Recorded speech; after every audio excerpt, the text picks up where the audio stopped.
예배가 다 끝나도 늘 남아서 여러분 한두 시간씩 연습을 하고 또 아침에도 일찍 1시간 와서 일찍 와서 연습을 하는 우리 찬양대 늘 들으면 들을수록 적은 인원이지만 어쩌면 저렇게 잘할까 하는 생각이 듭니다.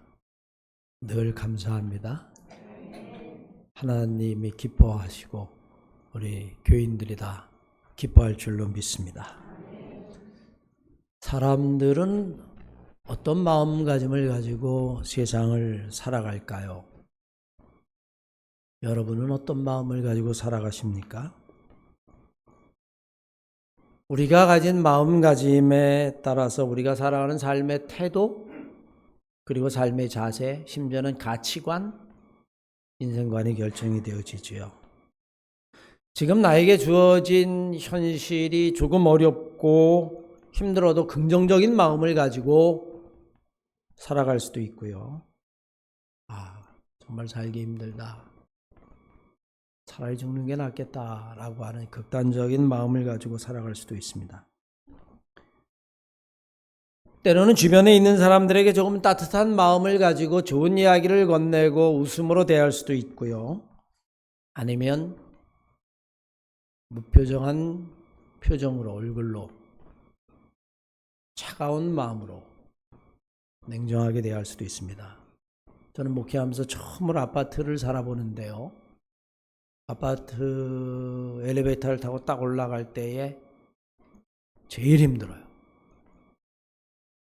왜냐하면 탔을 때 어떨 때 마음이 따뜻한 사람이나 아니면 괜찮은 사람들끼리 안녕하세요. 여러분 같은 동에 사니까 그렇게 인사를 하기도 하고 살짝 이렇게 목례를 하기도 하고 웃기도 하는데 어떨 땐 여러분 딱 들어가면 딱 거울을 쳐다보고 가만히 있을 때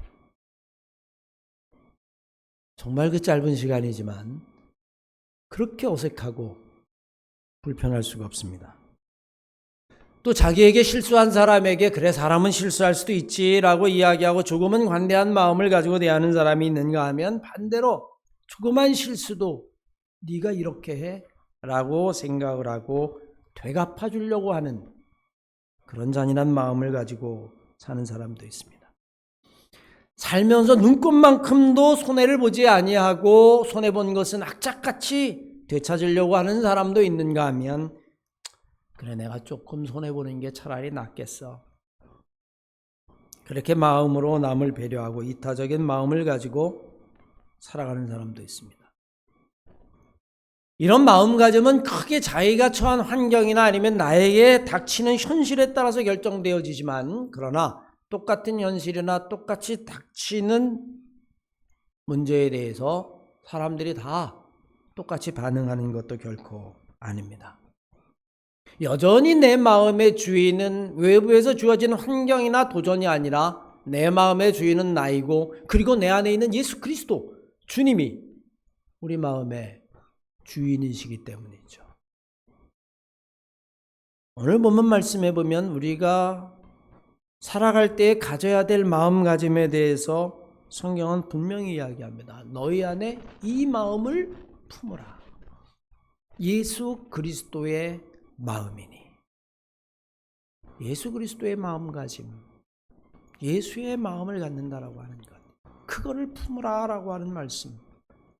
저는 오늘 바울이 빌립보 교인에게 들려준 것처럼 여러분과 제 마음이 정말 예수 그리스도의 마음을 품고 살아가는 성도가 되었으면 좋겠습니다. 여러분, 그런데 과연 예수의 마음이라고 하는 것이 구체적으로 어떤 마음가짐일까요?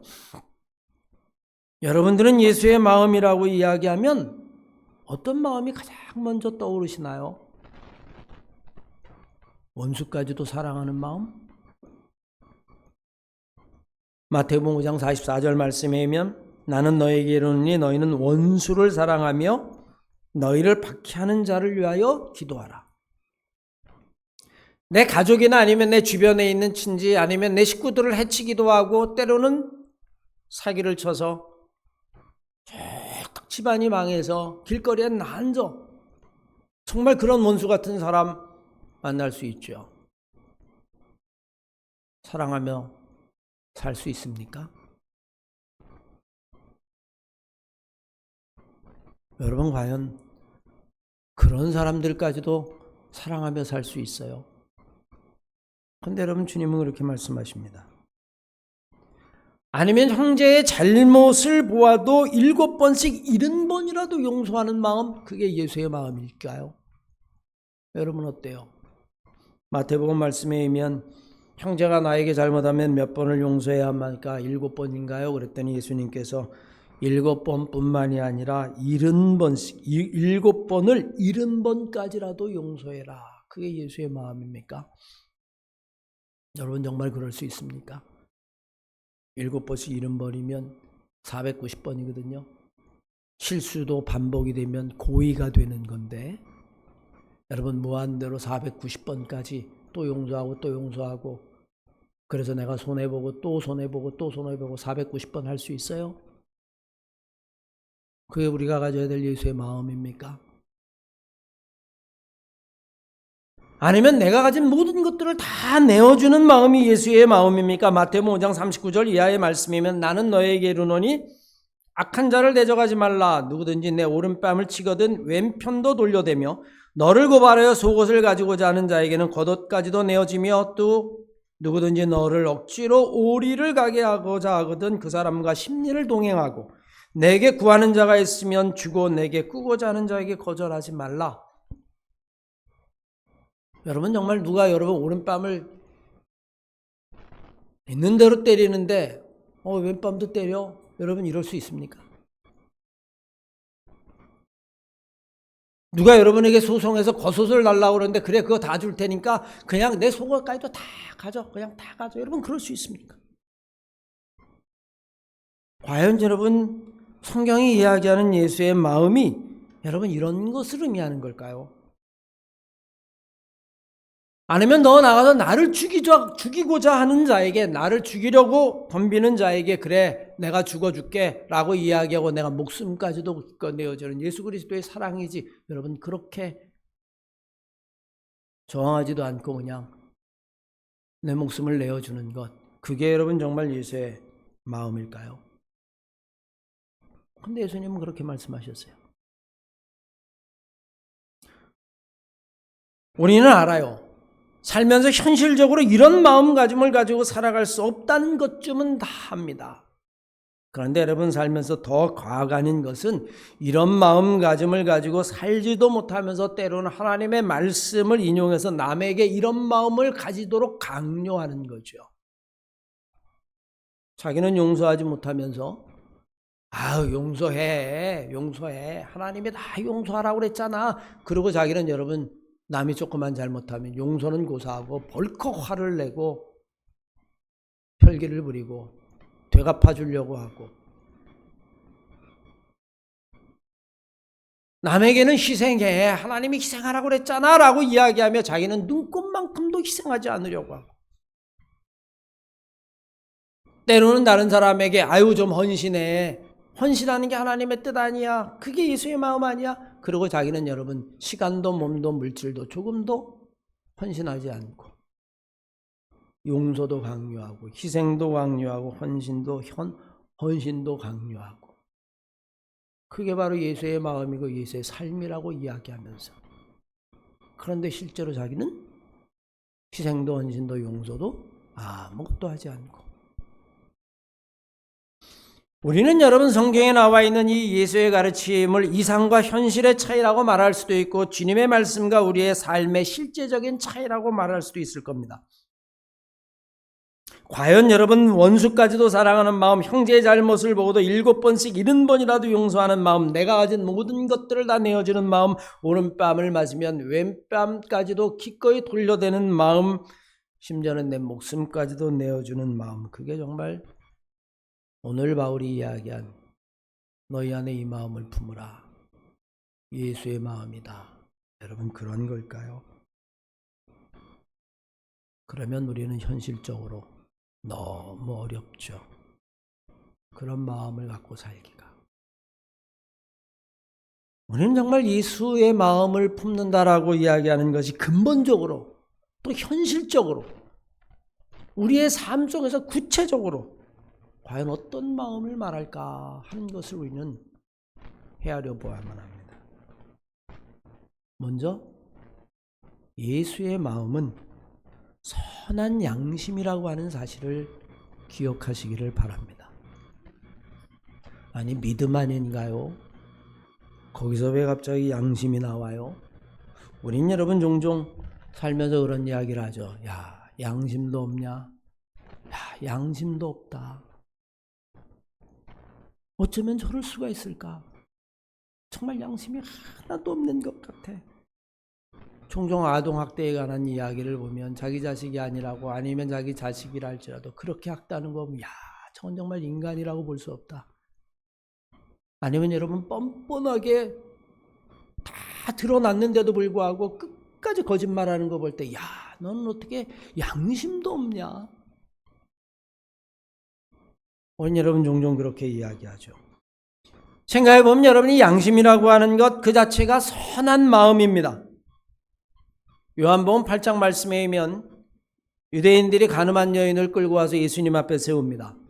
그리고 이야기하죠. 율법에는 이 여자에게 돌로 치라라고 이야기하는데 라삐어 선생님은 어떻게 이야기하겠습니까? 그때 여러분 주님이 그 사람들을 바라보면서 한 말씀하십니다.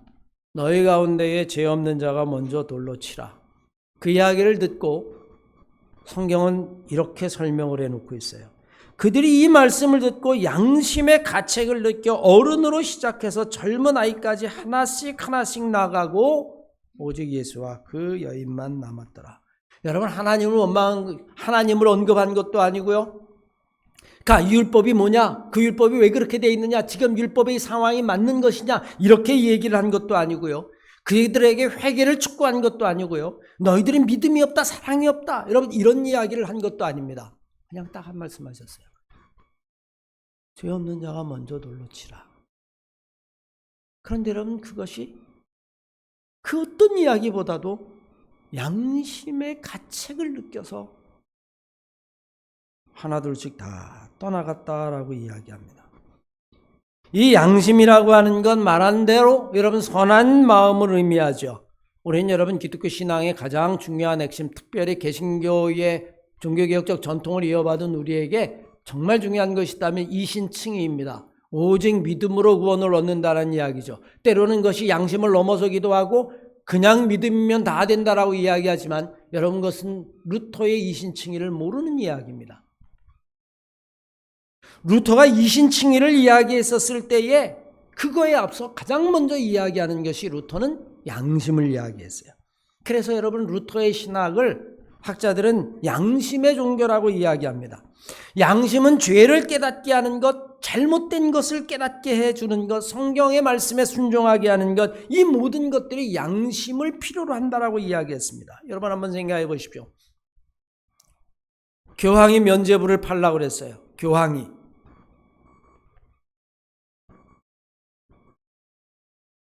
사람이 지은 죄를 돈으로 여러분 면할 수 있다는 이야기입니다. 그게 중세시대를 몰락하게 되었던, 교회 몰락을 가져왔었던, 종교개혁을 가져왔던 이유 중에 하나죠. 그런데 아무리 교황의 교솔이라 할지라도, 그것이 아무리 교회의 가르침이라 할지라도, 야, 인간이 어떻게 하나님 앞에 지은 죄를 어떻게 돈을 가지고 면죄를 받을 수 있다라고 생각하고 그 면죄부를 사면 정말로 영원히 구원을 받는다라고 생각을 하느냐. 난 이건 교회의 가르침이고 교황의 가르침이 이전에 나는 신앙의 양심상 나는 도저히 이것을 받아들일 수 없다. 그게 루터의 생각이었어요. 그게 발전하면서 이신칭의가 되어지고 행위가 아니라 하나님에 대한 믿음으로 인간을 구원을 얻는다라고 이야기합니다. 사도 바울은 사도행전 23장 1절 이하의 말씀에 수많은 사람들이 모여있고 유대인들이 모여있는 공회에서 율법이냐 할례냐 이것 가지고 이야기할 때에 여러분 바울은 이렇게 이야기합니다. 여러분, 나는 범사에 양심을 따라 하나님을 섬겼습니다. 율법이나 아니면 할례나 이것이 아니라 나는 내 마음의 양심을 따라 하나님을 섬겼습니다. 심지어는 여러분 로마서 9장 1절 이하의 말씀이면 내가 그리스도 안에서 참말을 하고 거짓말을 아니하노라. 나에게 큰 근심이 있는 것과 마음에 그치지 않는 고통이 있는 것을 내 양심이 성령 안에서 나와 함께 더불어 증거하더라. 양심과 성령을 여러분 똑같이 놓았어요. 선한 마음이라고 하는 것, 그것은 근본적으로 하나님의 마음이기 때문에 그렇습니다. 근본적으로 예수의 마음은 여러분 선한 마음 곧 양심입니다. 왜냐하면 하나님이 선하시고 주님은 우리에게 오신 하나님의 아들이기 때문에 그렇습니다. 여러분 선한 분은 세상에 딱 한 분밖에 없습니다. 선의 근원은 그것은 하나님이십니다. 예수 그리스도는 하나님이 보내서 우리에게 오신 것이고, 그래서는 예수의 마음을 품어라 라고 이야기하는 것은 율법이나 믿음이나 아니면 이런 모든 것을 떠나서 선하신 하나님, 선한 마음을 갖는 거죠. 문제는 여러분 이 양심이 때로는 타락한다는 이야기입니다. 그게 그대로 있으면 좋지만, 하나님이 선하셔서 우리도 선하고 온전하면 좋지만, 인간의 욕심이나 탐욕이나 교만 때문에 이 인간의 선한 마음은 언제든지 악한 마음으로 바뀔 수 있다는 겁니다. 디모데전서 4장 2절 이하의 말씀이면 자기 양심이 화인을 맞아서 외식함으로 거짓말하는 자들, 양심이 사라진 자들이죠. 이러한 양심은 시간이 흐를수록 점점 단단해지고 굳어져서 가책을 느끼지 못하게 되어집니다. 그것을 성경은 화인 맞은 양심이라고 이야기하죠. 양심의 소리에 더더욱 귀 기울이지 못합니다. 모든 것이 다 괜찮다고 생각하고 자신을 속이고 남을 속이고, 그래도 여러분 가책을 느끼지 못합니다. 이 양심이라고 하는 건요, 믿음을 담는 그릇이기도 해요. 디모데전서 1장 19절 이하의 말씀에 의하면 믿음과 착한 양심을 가져라, 이 두 개를 동시에 이야기합니다. 그러면서 뭐라고 이야기하냐면 어떤 이들은 이 양심을 버렸고 그래서 그 믿음은 가라앉고 말았다는 거예요. 왜? 선한 마음이 없으니까 말이에요. 양심은 언제든지 악심으로 바뀔 수 있습니다. 누가복음 6장 45절 이하의 말씀에 의하면 선한 사람은 마음에 쌓은 선에서 선을 내고 악한 사람은 그 쌓은 악에서 악을 내나니 이는 마음에 가득한 것을 입으로 말함이라. 히브리서 3장 12절 말씀을 보십시오. 형제들아 너희는 삼가 혹 너희 중에 누가 믿지 아니하는 악한 마음을 품고 살아계신 하나님께서 떨어질까 조심할 것이오 라고 이야기합니다. 여러분 정말 선한 마음을 가지고 있다가 악한 마음으로 바뀐 대표적인 인물이 구약 성경에 나오는 사울이라고 하는 인물이에요. 우리가 여러분 오후 시간마다 여러분 구약을 공부하고 성령을 공부하는데 사울은 어때요? 처음에는 선한 양심을 가졌습니다. 하나님을 두려워했습니다. 겸손한 사람이었습니다. 모든 일을 하나님에게 묻던 사람이었습니다. 그런데 그의 마음에 교만이 들어오기 시작하면서 그의 선한 마음은 점점 악한 마음으로 바뀌게 되어집니다. 다윗을 죽이려고 합니다. 끈질기게 죽이려고 합니다. 심지어는 여러분 그의 딸 미갈과 요나단이 뭐라고 그래요? 도대체 다윗이 무엇을 잘못했습니까? 왕을 위하여 목숨을 걸었을 뿐만이 아니라 이스라엘 백성을 위하여 목숨을 내걸고 싸운 것 외에는 도대체 다윗이 무엇을 잘못했습니까? 그런데 여러분 어때요? 이미 양심이 마비되어 버리고 악령이 들어가니까 여러분 칼을 들고 다윗뿐만이 아니라 그 바른 말을 하는 자기의 아들 요나단까지 죽이려고 했었던 사실을 우린 여러분 성경을 통해서 알게 되어지죠. 그런데 여러분 놀랍습니다. 그럼에도 불구하고 사울은 제사장을 따라가서 하나님에게 묻고 믿음의 행위를 하는 것 같이 나와요. 저는 여러분 목회를 그동안 쭉 30년 넘게 훨씬 넘게 해오면서 느끼는 것 중에 하나가, 믿음과 선한 양심 둘 중에 하나를 따지라면 나는 차라리 선한 양심을 먼저 우선하겠다. 왜? 이 믿음이라는 게 여러분 생각하면 사람마다 달라.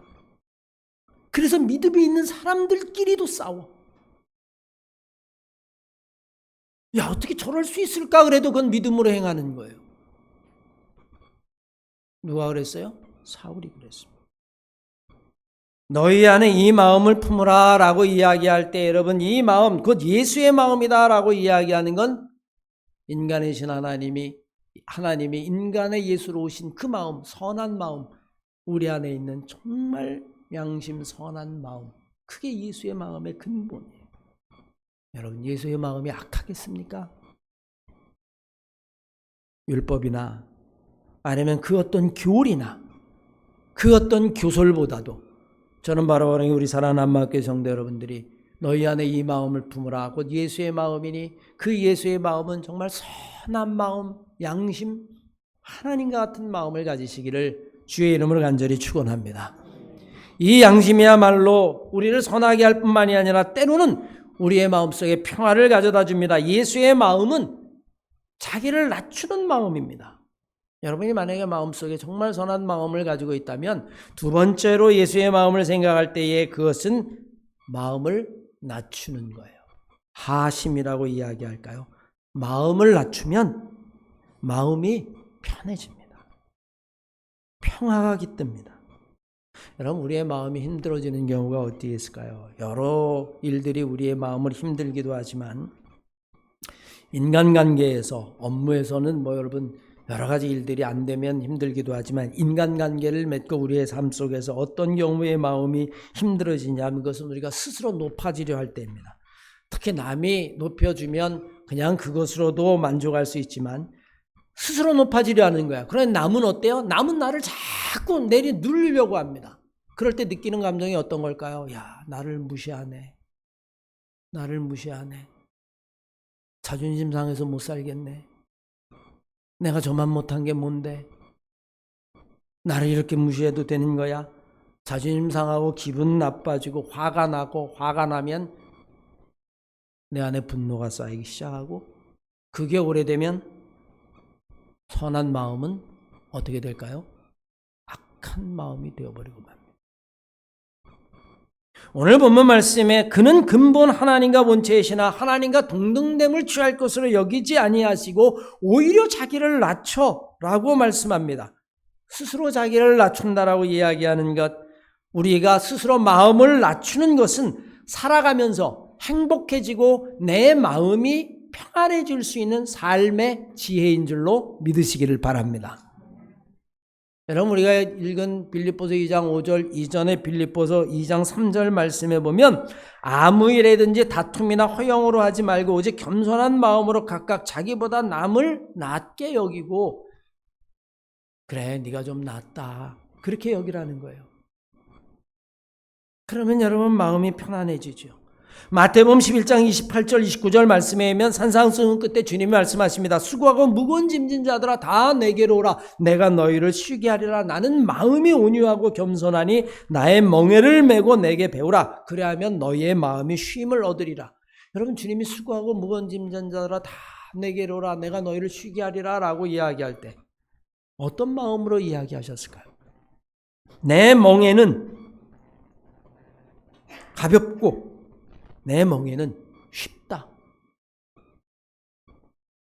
여러분, 자기의 마음을 내려놓는 거죠. 종종 여러분 일상생활에서 삶 속에서 교회가 삶이니까요. 여선교회나 아니면 남선교회 총장년회 다 좋습니다. 어떨 때 여러분 이렇게 다툼이 생길 때 보면 그 다툼의 원인은 뭐냐면 앉으려고 하는 거예요.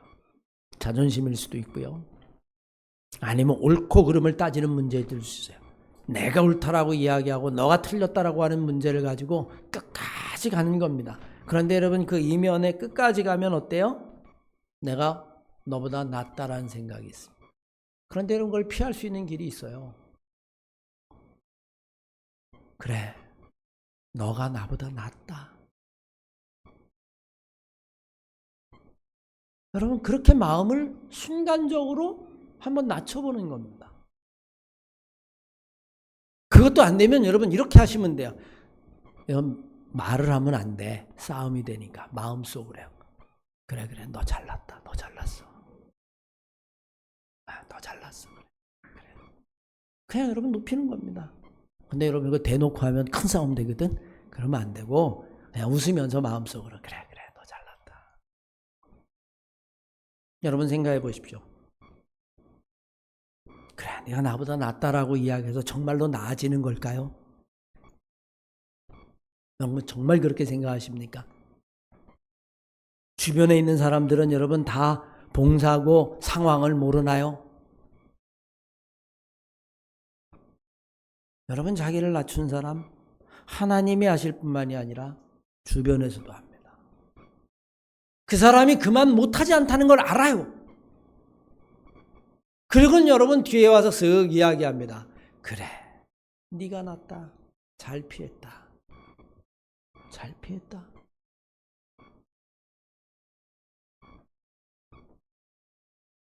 그걸 피하지 않고 저만 못하냐라고 생각하는 것 자체가 인생의 괴로움이고 힘든 거죠. 여러분 오늘 성경 말씀에 예수님이 분명히 말씀하고 계세요.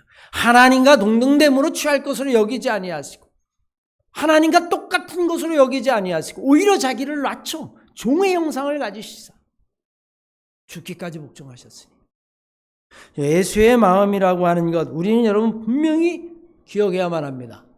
기독교의 가르침 가운데 가장 중요한 것 자기를 비운다는 것이고 이것은 신학적 용어로 캐노시스라고 이야기합니다. 나를 비우는 것 어쩌면 여러분 삶의 지혜이기도 하고 우리가 삶 속에서 가져야 될 예수의 마음이기도 합니다.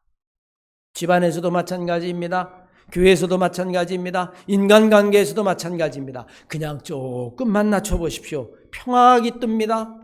주변의 사람들의 칭찬이 따라옵니다. 하나님이 알아주고 주변 사람이 높여줍니다. 저는 말하고 원하기는 우리 한마음교회 성도들이 너희 안에 이 마음을 품으라 라고 이야기할 때 이 예수 그리스도의 마음 자기를 슬쩍 낮추는 마음 첫 번째가 양심이었다면 여러분 두 번째는 하심 마음을 그냥 낮춰보는 하나님에게 맡기고 여러분들이 그런 예수의 마음가짐을 가지시기를 주의 이름으로 간절히 축원합니다. 끝으로 여러분 예수의 마음은 이심 전심의 마음이라고 하는 사실입니다. 마음에서 마음으로 전해집니다. 하나님이 인간이 되었다라고 하는 것은 기독교 신앙의 핵심이에요.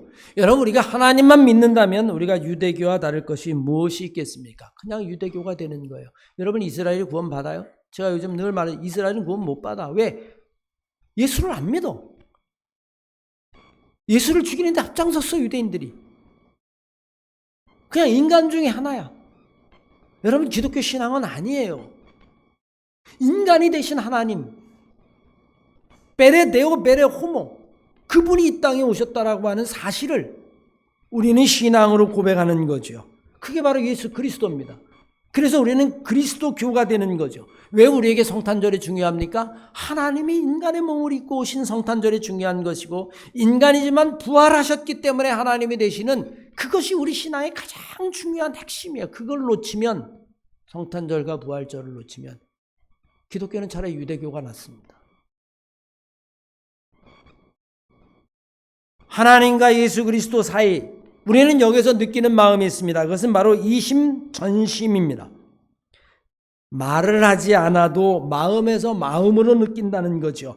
요한복음 14장 9절 이하의 말씀을 보십시오. 예수께서 이르시되 빌립이 하나님을 보여주십시오 라고 얘기했더니 주님이 하시는 말씀입니다. 빌립아 내가 이렇게 오래 너희와 함께 있었는데 내가 나를 알아보지 못하느냐? 나를 본 자는 아버지를 보았거늘. 나를 본 자는 아버지를 보았거늘. 요한복음 14장 11절 말씀을 보십시오. 내가 아버지 안에 거하고 아버지께서 내 안에 거하심을 믿으라. 내 안에 아버지가 있고 아버지 안에 내가 있다는 거예요. 하나님의 마음이 예수 그리스도의 마음이고 예수 그리스도의 마음이 하나님의 마음이라는 겁니다. 자기를 낮추는 마음일 뿐만이 아니라 조금의 흠도 없이 가장 선한 마음. 사실 여러분 이 이심전심이라는 이 말, 이 표현은 불가에서 온 거거든요. 석가모니가 제자들을 딱 모아놓고 설파하다가 갑자기 연꽃 하나를 이렇게 딱 듭니다. 그걸 여마미소라고 하는데 연꽃 하나를 딱 드는데 그 제자들 가운데에 가섭이라고 하는 제자가 석가모니가 딱 연꽃을 드는 걸 딱 보고 빙그레 웃어요. 그럴 땐 석가모니가 뭐라고 이야기하냐면 내가 말하고자 하는 것을 말하지 않아도 가섭은 아는구나. 참 진리는 마음에서 마음으로 이심 전심. 그게 진리다. 여러분 이렇게 이야기합니다. 여러분 주님도 하나님을 본 자는 나를 본 자고 나를 본 자는 하나님을 본 것이고 아버지 안에 내가 있고 내 안에 아버지가 있다라고 이야기를 합니다. 여러분 우리가 인생을 살면서요 정말 이심 전심으로 마음을 나눌 수 있을 때에 그게 정말 예수의 마음일 뿐만이 아니라 여러분들이 세상을 살아갈 때 어쩌면 가장 행복한 마음인지도 몰라요. 예수 그리스도는 병든 자를 보면 이심전심으로 느꼈습니다. 긍휼히 여겼단 말이에요. 불쌍히 여겼단 말이에요. 안전병이를 일으켜 세우시고 장님의 눈을 뜨게 하시고 가난한 자들 병든 자들을 보면 그들 때문에 가슴 아픈 것을 한순간도 참지 아니하시고 그들의 마음을 그대로 공감하시고 여러분 이게 예수의 마음이죠. 우리는 살면서 하나님과 우리 사이에 이심전심일 뿐만이 아니라 여러분들이 정말로 사랑하는 사람뿐만이 아니라 아픈 자들 아니면 정말 고통당하는 자들을 볼 때 여러분 마음속에 이심전심의 마음 그것과 함께 공감할 수 있는 마음을 가지시기를 주의 이름으로 간절히 축원합니다. 살면서 여러분 끔찍한 사람을 보면 우리는 사이코패스라고 그래요. 사이코패스의 가장 큰 특징이 뭔지 아십니까? 공감하지 못한다는 겁니다. 상대방이 고통을 당하는데 그 고통이 나로 느껴지지 않는 거예요. 괴롭게 끔찍하게 죽이면서도 얼마나 아플까를 생각하지 않는 겁니다. 이건 여러분 선한 마음도 없을 뿐만이 아니라 이심전심도 없는 거죠. 공감도 못하는 거죠. 예수님이 여러분 분명히 우리에게 말씀하십니다. 아버지를 본 자는 나를 본 것이다. 내가 아버지 안에 내가 있다. 사도 바울도 여러분 똑같은 이야기를 합니다. 갈라디아서 2장 20절 말씀에 보면 내가 그리스도와 함께 십자가에 못 박혔나니 그런즉 이제는 내가 산 것이 아니요 내 안에 그리스도께서 사신 것이다. 내 안에 그리스도께서 사신 것이다. 내 마음이 그리스도의 마음이다. 사랑하는 한만교회 성도 여러분, 예수의 마음은 어떤 마음일까요? 오른밤을 쫙 맞으면 왼밤을 딱 돌려대는 게 예수의 마음. 우린 여러분 삶 속에서는 그렇게 살 수 없습니다. 그걸 보면서 이런 마음을 가져야겠다 여러분 깨달을 수 있을지 모르지만 우리는 정말로 그렇게 살 수는 없어요. 진짜 예수의 마음은 여러분 오늘 우리가 묵상한 그대로입니다. 선한 마음. 왜? 하나님 한 분만이 선하시니까. 여러분 마음속에 선한 마음, 양심을 가지시기를 바랍니다. 야, 넌 양심도 없냐? 여러분 이런 얘기를 들으면 이건 그리스도인이라고 말할 수 없어. 그리고 여러분이 정말 삶 속에 지혜롭고 삶 속에서 예수님 따라가면서 행복하고 싶으면 여러분의 마음을 조금 낮추십시오. 하심입니다. 그래, 네가 나보다 낫다. 그럼 여러분 평화가 찾아옵니다. 그리고 정말 여러분이 인생을 행복하게 살고 싶고 예수의 마음이라면 이심전심의 마음을 가십시오. 고통당하는 자를 보거든 그 고통이 내게 느껴져야 됩니다. 주님이 그러셨던 것처럼 여러분이 그런 예수의 마음을 가지시고 삶을 살아가시기를 주의 이름으로 간절히 축원합니다.